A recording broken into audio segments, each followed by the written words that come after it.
नमस्कार, स्वागत है आपका बिहार समाचार में। बिहार की मुख्य खबरों की ओर बढ़ने से पहले एक नज़र सुर्खियों पर।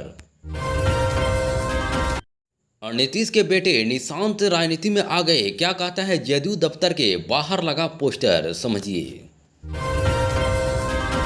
बदलता मौसम, बारिश की संभावनाएं, हो जाइए सावधान। शहर के बाद अब बिहार के गांवों की बारी, सीसीटीवी से होगी निगरानी, ऑटोमेटिक कटेगा चालान। मिड डे मील को लेकर शिक्षा विभाग का नया आदेश, अब यह काम करने पर चली जाएंगी हेडमास्टर की नौकरी। और चलिए जानते हैं बिहार की मुख्य खबरों की ओर विस्तार से। अब बिहार के मुख्यमंत्री नीतीश कुमार के बेटे इंजीनियर निशांत कुमार ने अपनी राजनीतिक पारी की शुरुआत कर दी है। वहीं ताज़ा सियासी हालात में यह सवाल महत्वपूर्ण हो गया है, क्योंकि पटना में जनता दल यूनाइटेड के दफ्तर के गेट पर लगी बड़ी सी होर्डिंग इसी ओर इशारा कर रही है। हालांकि नीतीश कुमार या निशांत कुमार की ओर से अभी तक कोई बयान नहीं आया है, लेकिन मोहाली के मौके पर निशांत कुमार की सक्रिय भागीदारी और उसके बाद यह लगाया गया कि यह बड़ा सा पोस्टर बहुत कुछ कहता है। वहीं शनिवार को मुख्यमंत्री के सरकारी आवास अनेक मार्ग में होली मिलन समारोह का आयोजन किया गया, जिसमें पार्टी के कार्यकर्ताओं से लेकर सभी बड़े नेता शामिल हुए। वहीं नीतीश कुमार ने सबको होली की बधाई दी। वहीं इस मौके पर जदयू के नेताओं ने जमकर गुलाल उड़ाए। वहीं इस समारोह की सबसे अहम खासियत यह रही कि नीतीश के बेटे निशांत कुमार ने पहली बार जदयू की होली में अपनी सक्रियता दिखाई। वहीं बीजेपी जदयू आरजेडी की ओर से राजनीति में शामिल होने की भी अपील के बीच निशांत ने जदयू के नेताओं के साथ भी जमकर गुलाल उड़ाया। वहीं इस मौके पर निशांत काफी खुश भी दिख रहे थे। वहीं एक मौका ऐसा भी आया जब नीतीश कुमार की मौजूदगी में मंत्री विजय कुमार चौधरी और कार्यकारी राष्ट्रीय अध्यक्ष संजय झा ने एक साथ निशांत की पीठ पर हाथ रखा और निशांत ने अपना दोनों हाथ इनके कंधों पर टिका दिया। उसके ठीक अगले दिन जदयू दफ्तर के गेट पर एक पोस्टर लग गया। मौसम विभाग ने बिहार में अचानक बदलते मौसम को लेकर अलर्ट जारी किया है। वहीं विभाग ने लोगों से सतर्क रहने और खराब मौसम से बचाव के उपाय अपनाने की भी अपील की है। दरअसल राज्य के कई जिलों में मौसम का मिजाज बदल गया है। वहीं पटना और मुजफ्फरपुर में रविवार तड़के हल्की बारिश हुई, जिससे तापमान में गिरावट दर्ज की गई है। वहीं दिन भर बादलों की आवाजाही जारी रही और आज भी हल्की बारिश की संभावना जताई गई है।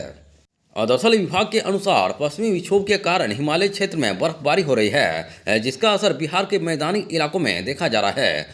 वहीं मौसम विशेषज्ञों का मानना है कि अगले एक सप्ताह तक रुक रुक कर बारिश हो सकती है। वहीं कुछ जिलों में तेज बारिश के भी आसार हैं। वहीं इसी बीच सीमांचल क्षेत्र के किशनगंज में अधिकतम तापमान में 1 डिग्री सेल्सियस की गिरावट दर्ज की गई, जिससे ठंड का एहसास बढ़ सकता है। बिहार में इस साल विधानसभा चुनाव होने हैं और चुनाव से पहले नीतीश कुमार बिहार की बेटियों को बड़ा तोहफा देने जा रहे हैं। वहीं बिहार के करीब 5 लाख लड़कियों को मुख्यमंत्री की ओर से 50-50 हज़ार रुपये की मदद दी जाएगी। इसके लिए बिहार सरकार के शिक्षा विभाग ने तैयारियां कर ली है। दरअसल बिहार की लड़कियों को यह मदद मुख्यमंत्री बालिका स्नातक प्रोत्साहन योजना के तहत मिलने जा रही है। दरअसल छात्राओं को योजना का लाभ दिलाने के लिए राज्य के विश्वविद्यालयों ने स्नातक पास 5 लाख से ज़्यादा छात्राओं का रिजल्ट अपलोड किए हैं। इनमें से सबसे अधिक रिजल्ट वर्ष 2024 में जारी हुए हैं। दरअसल इस योजना के तहत ग्रेजुएशन यानी कि स्नातक पास लड़कियों को राज्य सरकार की ओर से 50-50 हज़ार रुपये की राशि मिलती है। वहीं यूनिवर्सिटी द्वारा स्नातक पास छात्राओं को रिजल्ट ऑनलाइन अपलोड किए जाने के बाद शिक्षा विभाग ने इस योजना का पैसा रिलीज करने की तैयारी कर ली है। दरअसल योजना का लाभ पाने के लिए इच्छुक छात्राओं को आवेदन के लिए शिक्षा विभाग बहुत जल्दी पोर्टल खोलने जा रहा है। वहीं आवेदन का अपलोड रिजल्ट के साथ सत्यापन के बाद पैसे देने की मंजूरी दी जाएगी। बिहार सरकार ने ट्रैफिक नियमों को तोड़ने वाले वाहनों पर गाज गिराने की एक और तैयारी कर ली है। वहीं राजधानी पटना में पहले से ही ट्रैफिक सिस्टम को ठीक करने के लिए कई कदम उठाए जा रहे हैं। वहीं अब राज्य के कई और शहरों में भी नई व्यवस्था की जा रही है। वहीं इन शहरों में अगर ट्रैफिक रूल तोड़ा तो फिर जुर्माना भरने के लिए तैयार रहिए। सरकार ने तय किया कि यातायात नियमों के उल्लंघन पर पटना की तर्ज पर सभी दूसरे प्रमुख शहरों में भी पुलिसकर्मी कैमरे की निगरानी में ई चालान काटेंगे। वहीं रेलवे सुरक्षा में भी बॉडी वार्म कैमरे का इस्तेमाल किया जाएगा। वहीं पुलिस मुख्यालय ने इसके लिए 1000 बॉडी वार्म कैमरे खरीदने का फैसला लिया है। वहीं पुलिस मुख्यालय ने बॉडी वार्म कैमरे की खरीद के लिए सरकार के गृह विभाग से मंजूरी मांगी थी। वहीं अब पुलिस मुख्यालय के प्रस्ताव को गृह विभाग ने मंजूरी दे दी है। वहीं ट्रैफिक पुलिस कर्मियों के लिए बॉडी वार्म कैमरे की खरीद पर करीब 3.5 करोड़ की राशि खर्च की जाएगी। अब बिहार में बिजली की कीमतें फिर बढ़ सकती है। वहीं राज्य के तीनों प्रमुख बिजली कंपनी ने बिहार विद्युत विनियामक आयोग को परिवहन और आपूर्ति खर्च बढ़ाने का प्रस्ताव सौंपा है। वहीं इस प्रस्ताव में 5 पैसे प्रति यूनिट की बढ़ोतरी की मांग की गई है, जिससे उपभोक्ताओं पर अतिरिक्त वित्तीय बोझ पड़ सकता है। दरअसल वित्तीय वर्ष 2024 और 25 में बिजली का परिवहन और आपूर्ति खर्च 50 से 52 पैसे प्रति यूनिट था। वहीं अब इसे बढ़ाकर 55 से 60 पैसे प्रति यूनिट करने की मांग की गई है। वहीं इस प्रस्ताव पर बुधवार को आयोग के समक्ष Bihar state power transmission company और स्टेट लोड डिस्पैच सेंटर और बिहार ग्रिड कंपनी के अधिकारी सुनवाई में शामिल हुए। 2,804 करोड़ रुपए वार्षिक राजस्व आवश्यकता की मांग की है, जो पिछले साल की तुलना में 758 करोड़ रुपए अधिक है। वहीं चालू वित्त वर्ष में इन कंपनियों को 2,046 करोड़ रुपए खर्च करने की मंजूरी दे दी गई है।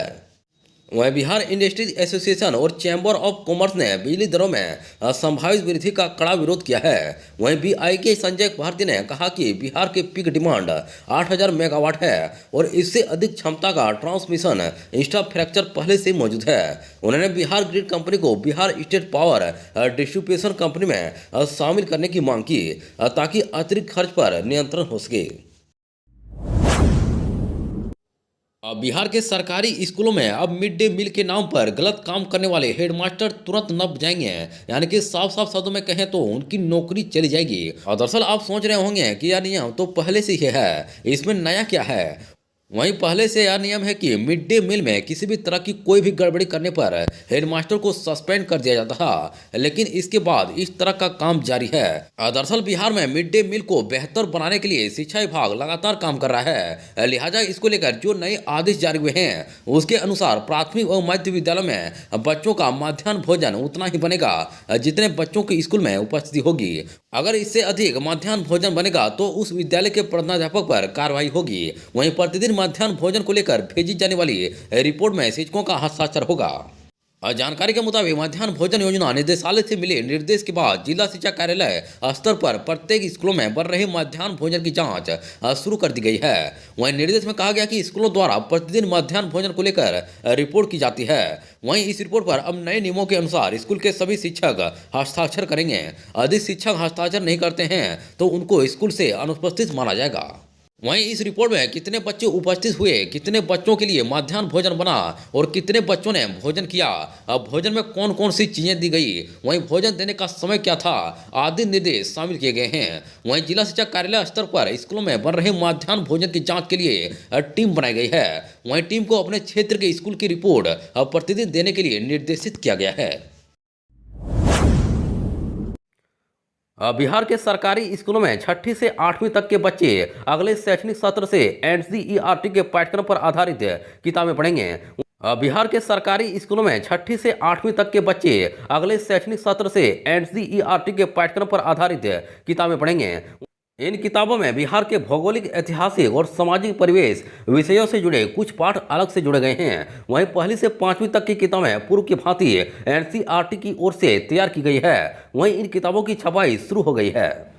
शिक्षा विभाग का लक्ष्य है कि अगले सत्र की किताबें 15 मार्च 2025 तक स्कूलों में पहुंचा दी जाएगी, ताकि अप्रैल में सत्र की शुरुआत में ही बच्चों के हाथों में किताबें उपलब्ध हो। स्कूलों में समय पर किताबें पहुंचने को लेकर युद्ध स्तर पर शिक्षा विभाग काम कर रहा है। वहीं इस बार सिर्फ बिहार के ही मुद्रकों को किताब छपाई की जिम्मेवारी दी गई है। बिहार के अपर मुख्य सचिव डॉक्टर एस सिद्धार्थ के निर्देश पर बिहार राज्य पाठ्य पुस्तक प्रकाशन निगम लिमिटेड निरंतर किताबों की छपाई की मॉनिटरिंग कर रहा है। दरअसल पहले चरण में 1 करोड़ 10 लाख बच्चों के लिए किताबों की छपाई की जा रही है। वहीं किताबों की संख्या 11 करोड़ होगी। बाद में ये आवश्यकता अनुसार और भी किताबें छापने पर विभाग विचार करेगा।